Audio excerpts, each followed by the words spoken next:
frog. Okay, Harrison, what did you just find? A baby frog. Let's take a look.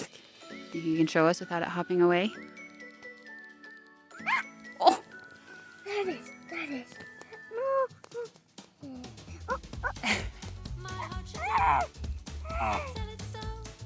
Probably missing. Go to the camera.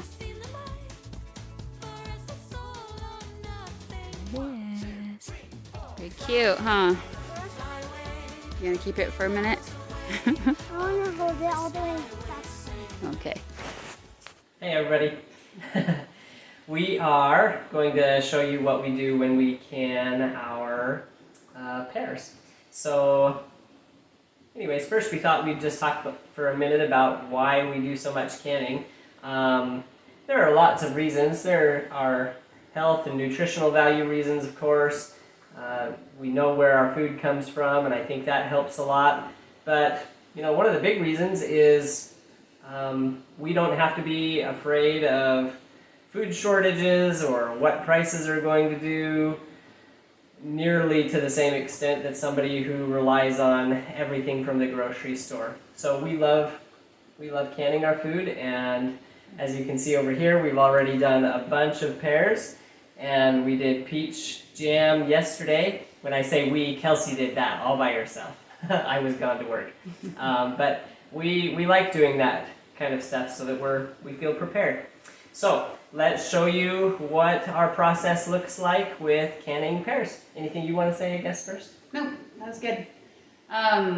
So what we do first is add a half a cup of white sugar to all of our jars.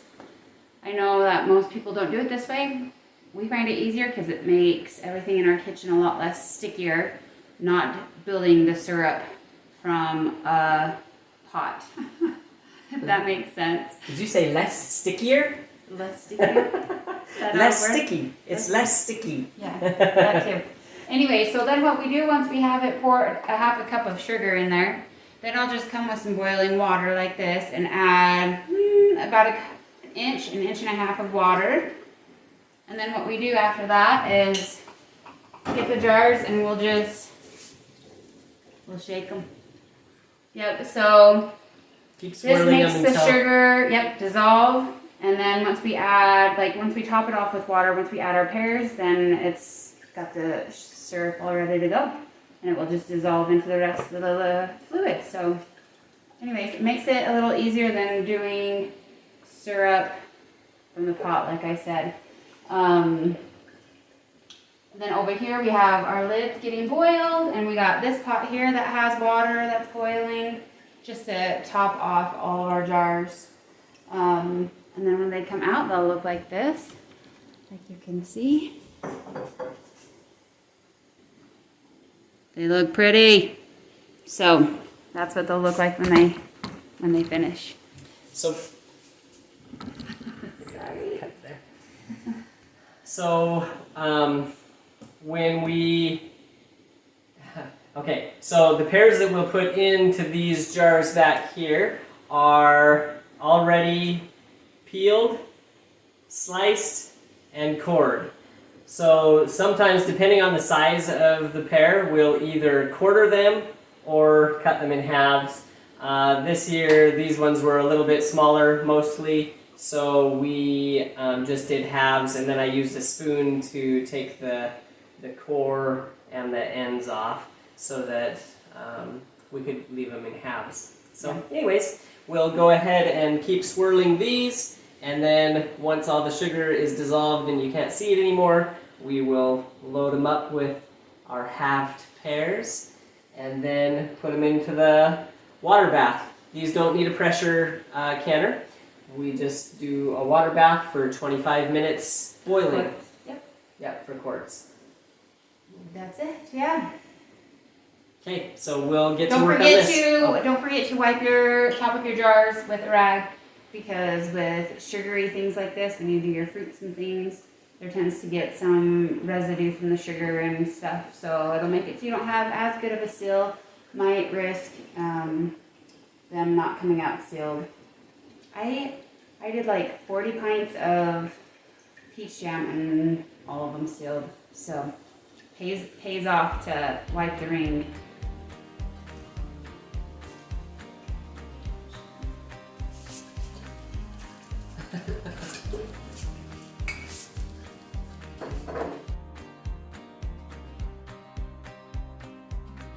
For the left-hand ones. Yeah. So I'll kind of show you. I'm sure you can kind of see. So once we've swirled it, it'll look like this and be clear on the bottom. And then if we haven't swirled it, obviously it would settle like that. And you don't want that. You want it to be mixed well enough that you can't even tell there's sugar in there. It should be just as clear as water.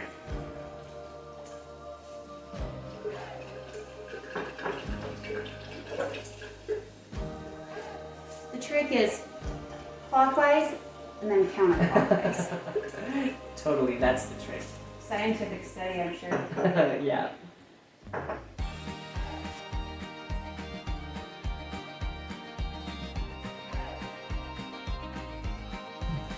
We do, after we cut up our pears, we put them in you can kind of see a little bowl like that. And we just add just a dab of salt, not enough that you can taste it or anything, but just to help it from browning quite as much. And we'll just start throwing them in there. Yeah, as the pears are, after they're peeled, once they're exposed to air, they brown quite a bit. So that's why the salt.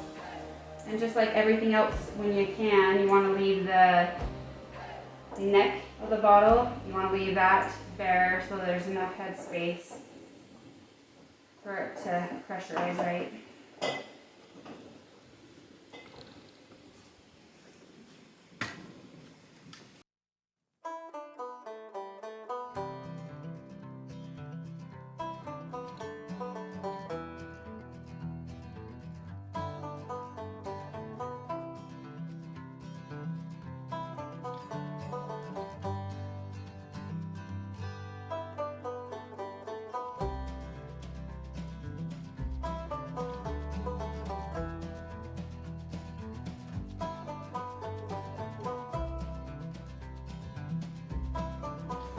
We're also experimenting with one of these reusable lids. It just has a rubber gasket on it and then the plastic lid. So we'll let you know how that works. This is our first time trying these out.